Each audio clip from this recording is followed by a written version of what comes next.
मेरे सभी प्रिय साथियों को मेरा प्यार भरा नमस्कार। और आज की वीडियो में हम लोग डिस्कस करेंगे टॉमस हार्डी का एक और नॉवेल जिसका नाम है टेस ऑफ दी अबरविल्स। अगर हम टेस ऑफ दी अबरविल्स की बात करते हैं तो ये जो पब्लिश हुआ था 1891 में, यानी कि 1891 में इसको पब्लिश कराया गया था। तो चलो शुरुआत कर लेते हैं। 1 से लेकर के 65 तक यानी कि 65 एमसीक्यूज हमारे हैं। 10 से 15 मिनट में ये खत्म कर देंगे।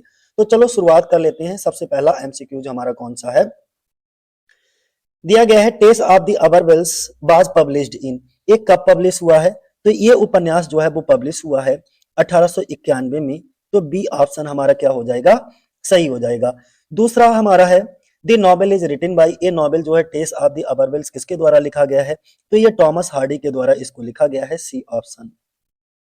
सब टाइटल ऑफ द नॉवेल, इस नॉवेल का सब टाइटल आपको उपशीर्षक बताना है। तो इस नॉवेल का सब टाइटल क्या है, a pure women faithfully presented, एक शुद्ध स्त्री का सच्चा चित्रण इस नॉवेल के अंदर दिखाया गया है।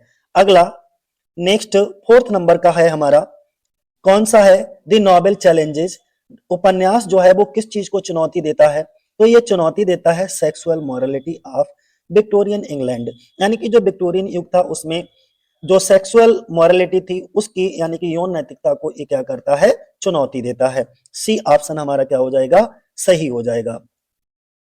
अगला पांचवा क्वेश्चन देखो कौन सा है। अगर हम पांचवें क्वेश्चन की बात करें, the novel set in, novel की पृष्ठभूमि क्या है, ये रूरल इंग्लैंड में इसकी सेटिंग रखी गई है। तो सी ऑप्शन हमारा क्या होगा, सही हो जाएगा। 6 नंबर की बात करें तो Hardy's fictional setting is called, जो हार्डी अपने जितने भी नॉवेल लिखते थे उनका एक काल्पनिक रीजन होता था, तो वो काल्पनिक रीजन क्या कहलाता था आपको वो बताना है, बेसेक्स, यानी कि सी ऑप्शन हो जाएगा हमारा। 7वें नंबर का क्वेश्चन कौन सा है, the novel reflects the period of, उपन्यास किस काल को दर्शाता है, तो लॉन्ग डिप्रेशन ऑफ 1870s, यानी कि 1870 की आर्थिक मंदी के बारे में ये दर्शाता है। अगला क्वेश्चन कौन सा है, जॉनर ऑफ द नॉवेल, इस नॉवेल का जॉनर क्या है, तो ये ट्रेजिक नॉवेल है, ठीक है, सी ऑप्शन हमारा हो जाएगा। 9 नंबर का क्वेश्चन है, टेस इज प्रेजेंटेड, टेस को किस रूप में दिखाया गया है, ट्रेजिक हीरोइन के रूप में दिखाया गया है, ये मुख्य नायिका है इसकी, टेस। अगला Hardy belongs to, Hardy belong करते हैं लेट विक्टोरियन या ट्रांजिशन एज से, ठीक है, लेट विक्टोरियन एज के पोइट माने जाते हैं हार्डी को। अब इसके कुछ फ्रेज और स्ट्रक्चर पर आधारित क्वेश्चन, अब आगे जो क्वेश्चंस होंगे वो इस नॉवेल के फेजेज और स्ट्रक्चर पर आधारित होंगे कि इसमें टोटल कितने फेज में ये लिखा गया है और इसका स्ट्रक्चर क्या है। 11 नंबर का क्वेश्चन है, total phases in the novel, novel में कुल कितने चरण हैं, तो 7 चरणों में ये विभाजित है। सी ऑप्शन हमारा क्या हो जाएगा, सही हो जाएगा। क्लियर है, टोटल फेज आपको पता लग गए। फर्स्ट फेज इज, पहला फेज कौन सा है, द मैडन, यानी कि बी ऑप्शन हो जाएगा, ये इसका इस नॉवेल का पहला फेज है। लास्ट फेज कौन सा है, अंतिम चरण, फुलफिलमेंट दिखाया जाता है, तो डी ऑप्शन हमारा हो जाएगा।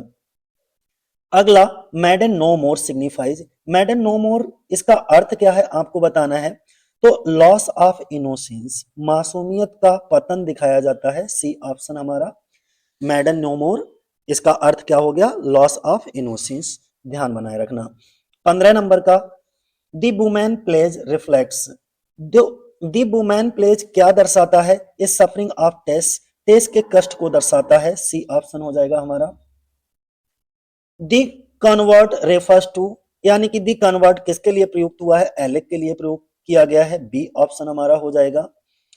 17 नंबर का क्वेश्चन है, दी रैली सोज, दी रैली किसको दर्शाता है, तो ये दर्शाता है किसको, टेस न्यू होप, टेस की नई उम्मीद को दर्शाता है, बी ऑप्शन हमारा।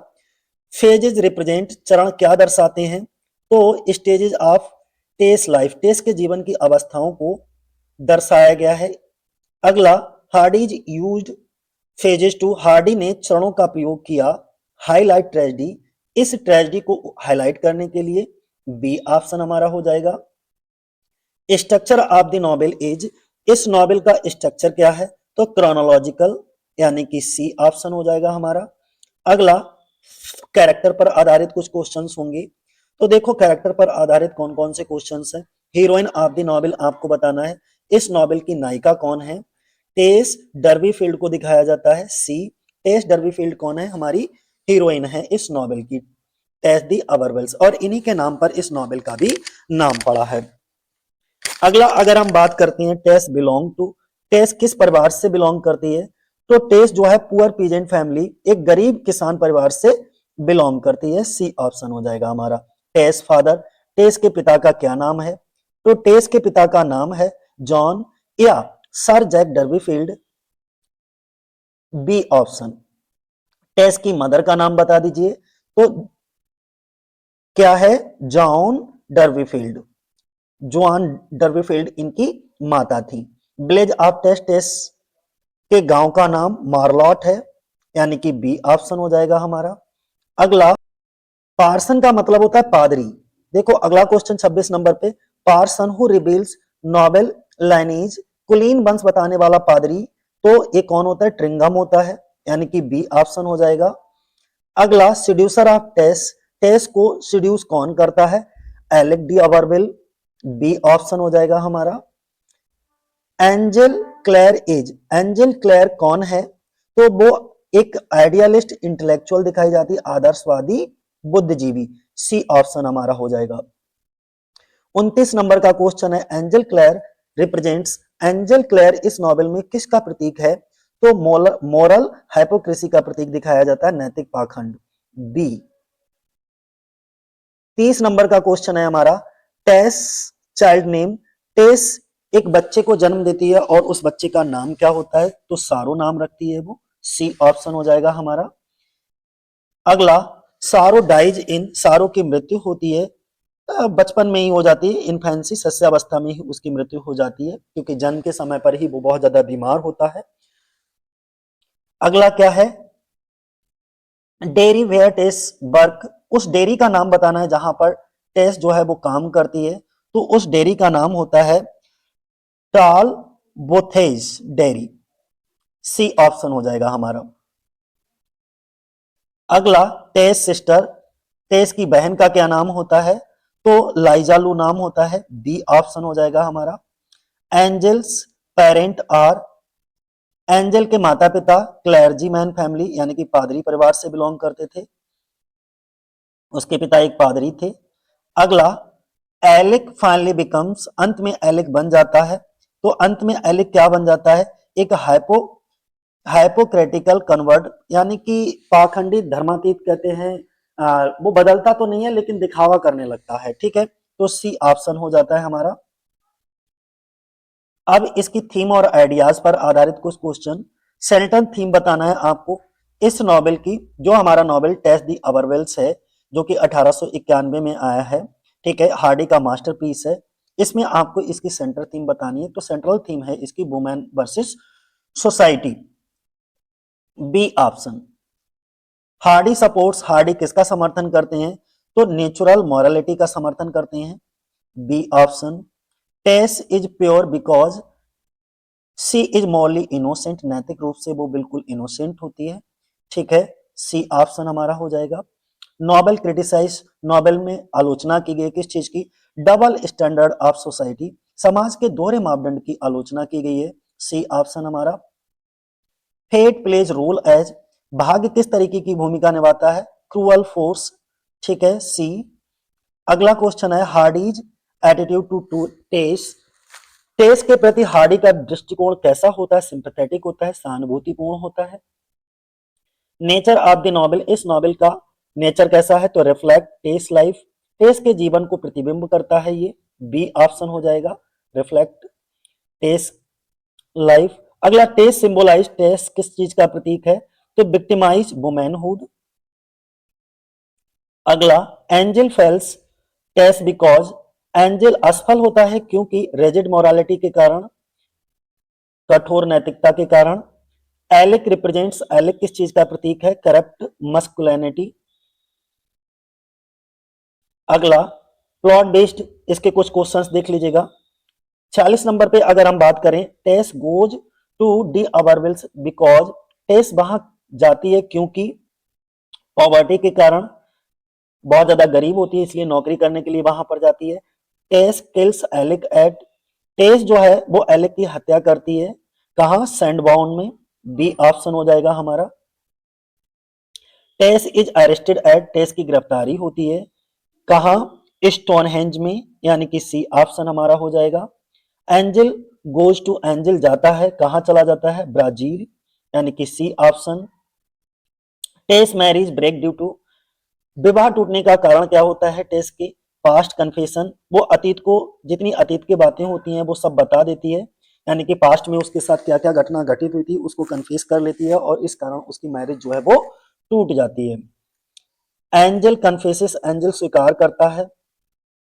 प्री मैरिटल सिन, विवाह से पूर्व जो उसने पाप किए होते हैं उनको स्वीकार करता है।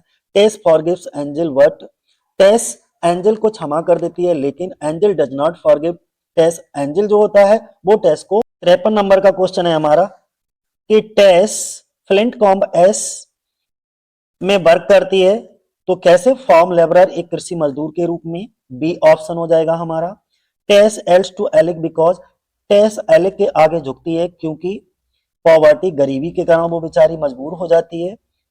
फाइनल पनिशमेंट ऑफ टेस, टेस की अंतिम सजा क्या होती है, हैंगिंग, उसको फांसी पर लटका दिया जाता है। इसके बाद में 56 नंबर का क्वेश्चन कौन सा है, president of the immortals refer to, president of the immortal संकेत करता है किस चीज को, फेट को, भाग्य को, C option. Novel ends with, उपन्यास का अंत ट्रेजिक जस्टिस से होता है, C option. Hardy's philosophy, Hardy की फिलॉसफी पेसिमिज्म दिखाई जाती है, निराशावाद। Tess is a victim of society and faith, समाज और भाग्य का शिकार हो जाती है। Angel finally lives with, Angel जो है अंत में किसके साथ रहने लगती है, तो लाइजालू के साथ में, सी ऑप्शन हो जाएगा। हार्डीज क्वेश्चन, हार्डी प्रश्न उठाते हैं मोरल कोड, नैतिक संहिता पे। अगला, टेस इज कंपेयर टू, टेस की तुलना की जाती है किससे, सैक्रिफाइसियल विक्टिम, बलिदान का शिकार के रूप में, सी ऑप्शन। 63 नंबर का, एलेक्स डेथ ब्रिंग्स, एलेक की मृत्यु लाती है temporary freedom, C option. Tess tragedy is, वो कैसी ट्रेजेडी है, यूनिवर्सल। हार्डीज मैसेज, हार्डी क्या संदेश देते हैं इस नॉवेल के माध्यम से, तो जज बाय इंटेंशन नॉट एक्ट, नियत से न्याय करो कर्म से नहीं, बी ऑप्शन हमारा। वन लाइनर में आप ये याद रखोगे कि टेस प्योर वुमेन दिखाई जाती है, एलिस एलिक होता है वो कौन होता है, सीड्यूसर दिखाया जाता है, ठीक है। एंजल मॉरल, हाइपोक्राइट, फेथ जो है वो क्रूअल, पावर।